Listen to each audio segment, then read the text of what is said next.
Historically, space has been a realm of governments and billion-dollar corporations. In order to push humanity to thrive in space, what you really need to do is democratize it, and that is make it available to many and make it affordable. We're creating a pathway to the moon and opening that up for the world.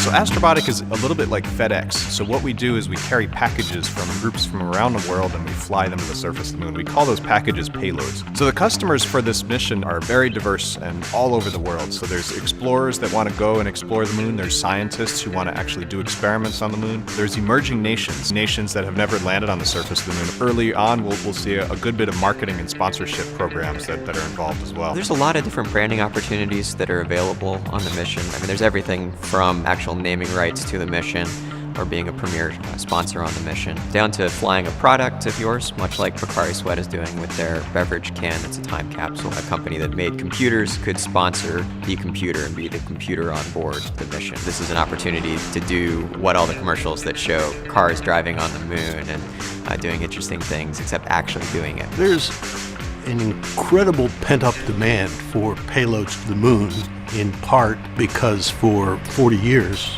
we haven't gone back.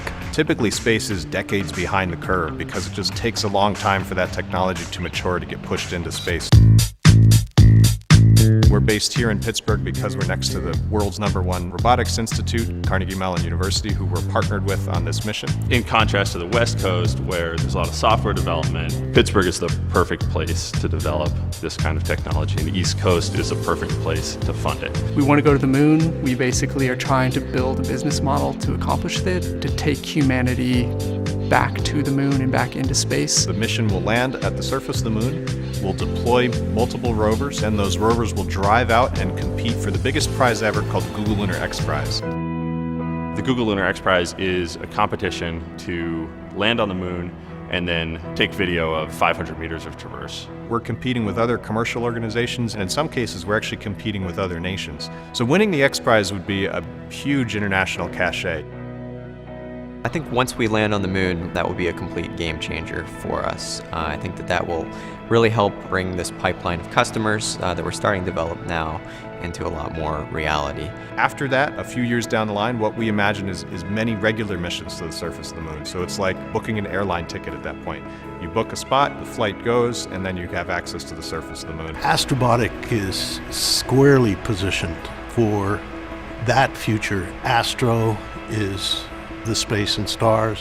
Robotics speaks for itself, and Astrobotics is that vision of the future. Our big objective is to convince the world that the commercial payload approach is the way to go to the moon and ultimately the way to settle it. We think that it can be done more affordably than it's ever been done before. We think that it can be done more precisely than it's ever been done before. And we think that ultimately commercial is the beginning of a new era on the surface of the moon.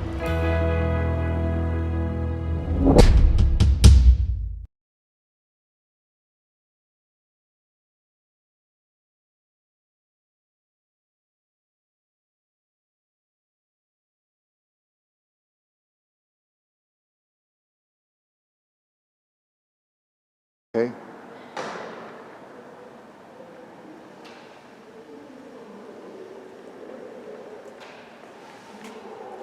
Hello, welcome to Astrobotic. My name is John Thornton. I'm the CEO here at Astrobotic. What we do is we're like a DHL service to the moon. We take payloads from all over the world and we ship them up to the surface. So we're right here in Pittsburgh in the Strip District, and you're in our high bay right now. So hello to Norwin School District. So we've got our lander right here in the background. We've got some rovers arrayed around the site. We've got a group of payloads flying with us on Mission 1. You can see their flags arranged over the lander. And the way this works is we buy a launch vehicle. Nominally it's a SpaceX Falcon 9 launch vehicle, so this is the company that Elon Musk started and works with. And this vehicle is our delivery system. So this is like our pickup truck that takes payloads to the surface of the moon. So we bolt all sorts of payloads onto that. Some of the groups that are going to fly with us are going to be doing science and exploration on the surface, and also some marketing experiments and experiences. So we have a group from Japan that makes a drink called Pocari Sweat, and they'll be the first drink to land on the moon. And they're creating a time capsule where they're collecting the dreams of children from all over Asia. and putting them inside of this time capsule. They have 150,000 of these dreams collected so far, and they'll collect many, many more before the mission. We also have a payload from the Mexican Space Agency, and it will be the first Latin American nation to land on the surface of the moon. And they'll be doing a science experiment on the surface. So it's just a sample of the kinds of things that can go up there. Our dream as a company is to make the moon accessible to the world. So this is the Griffin lander. This is the vehicle that will take payloads up to the surface of the moon. This one is designed to carry payloads underneath or above the deck. And then the big balls on here are the fuel tanks. So we carry fuel that can get us to the moon and then brake and slow down once we get there for a soft landing on the surface. This is on order of 10 foot by 10 foot, all aluminum structure. And we do that for simplicity and for mass optimization. We can show you around our high bay here.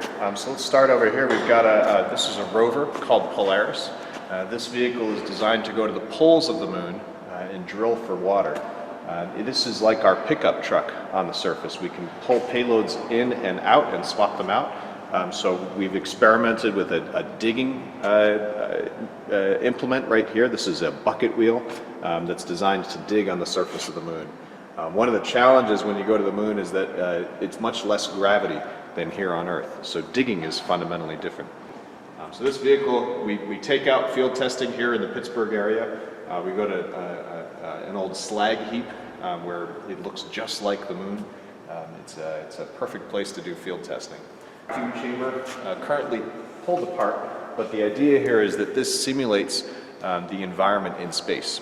So there's no atmosphere when you go up into space, so materials can fall apart more easily. So if you've ever had an old rubber band, for example, it smells, you can smell it, it's actually outgassing.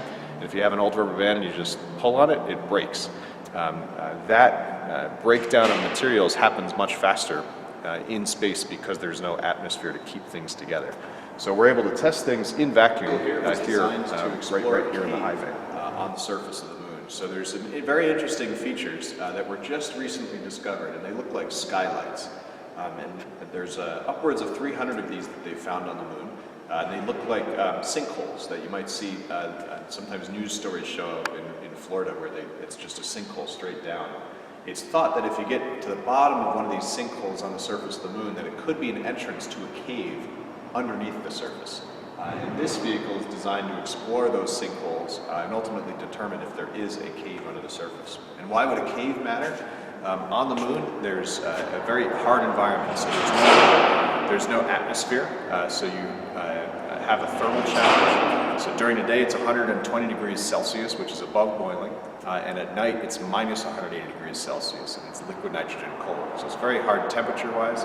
It's very challenging from radiation. You have radiation that comes from the sun, and you also have micrometeorites. Because there's no atmosphere to burn up the things that come through space, you're exposed if you're on the surface. So if you can get to a cave, you have natural protection from the elements. It's a great place for this company because there's excellent raw talent in the city.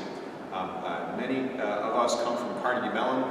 We also hire from the other universities in town, including the University of Pittsburgh. It's been a fantastic place to grow a technology company. We've also gotten a great deal of help from the regional area, including the county and the DCED. They were able to help finance some expansion efforts here in our facility. So we're very, very happy to be here in Pittsburgh, and I think we're very lucky to be able to be working on our dream. And it doesn't feel like work every day when you're working on something that you truly love.